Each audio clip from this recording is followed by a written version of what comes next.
നിങ്ങളുടെ നാളെ 1201 വൃശ്ചിക മാസം 2-ാം തീയതി, അതായത് 2025 നവംബർ മാസം 18-ാം തീയതി ചൊവ്വാഴ്ച. നാളെ ചൊവ്വാഴ്ചത്തെ തൃശ്ശൂർ സൂര്യോദയം കാലത്ത് 6:24 അസ്തമയം വൈകിട്ട് 6:55 നാളത്തെ രാഹുകാലം നിങ്ങൾക്കറിയാം. ഉച്ചയ്ക്ക് 3 മുതൽ 4:30 വരെയുള്ള 1.5 മണിക്കൂർ ദൈർഘ്യ സമയമാണ് രാഹുകാലം. ശുഭകാര്യങ്ങളൊന്നും തന്നെ രാഹുകാലത്ത് അനുഷ്ഠിക്കാറില്ല. നാളത്തെ നക്ഷത്രം ചോതി നക്ഷത്രമാകുന്നു. ചോതി ശുഭകാര്യങ്ങൾക്കൊക്കെ നാം ഉപയോഗിക്കുന്ന നക്ഷത്രമാണ്.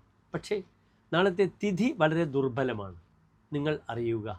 നാളെ ചതുർദശി തിഥിയാകുന്നു. കറുത്തപക്ഷത്തിലെ ചതുർദശി തിഥിയാകുന്നു നാളെ. അതിനാൽ എൻ്റെ പ്രിയപ്പെട്ട പ്രേക്ഷകർക്ക് ശുഭകാര്യങ്ങൾക്കൊന്നും ധനപരമായ വിഷയങ്ങൾക്കൊന്നും തന്നെ ഞാനൊരു നല്ല മുഹൂർത്തം നാളെ നൽകില്ല.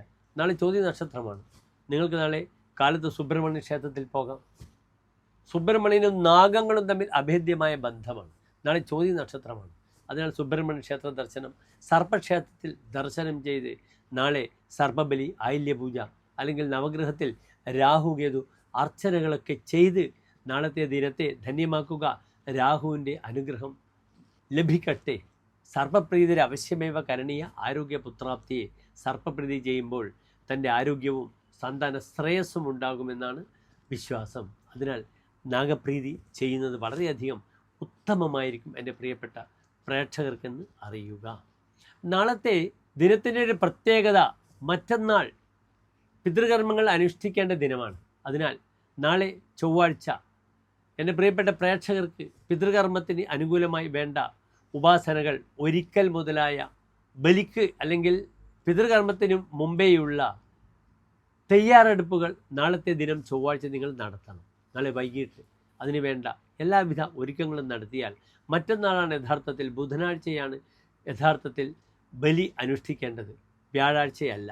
അതിനാൽ കാരണം രാക്കൂടുന്നതിൻ്റെ അസ്തമനത്തിന് 6 നാഴിക മുൻപേ തന്നെ നാം ബലിയിടുന്നവർ, അമാവാസിയിൽ ബലിയിടുന്നവർ തയ്യാറാകണം. നവഗ്രഹ ക്ഷേത്രത്തിൽ അല്ലെങ്കിൽ രാഹുകേതു ക്ഷേത്രങ്ങളിൽ, സർപ്പക്കാവുകളിൽ ഓം രാഹവേ നമഃ, ഓം കേതവേ നമഃ എന്ന മന്ത്രം ചൊല്ലുന്നത് വളരെയധികം എൻ്റെ പ്രിയപ്പെട്ട പ്രേക്ഷകർക്ക് ശരീരത്തിൻ്റെ ബാലൻസ്, ന്യൂറോ അപ്രകാരം സന്താന പ്രയാസങ്ങൾക്കൊക്കെ പരിഹരിക്കാൻ വളരെയധികം സഹായകരമാകും. നന്ദി, നമസ്തേ.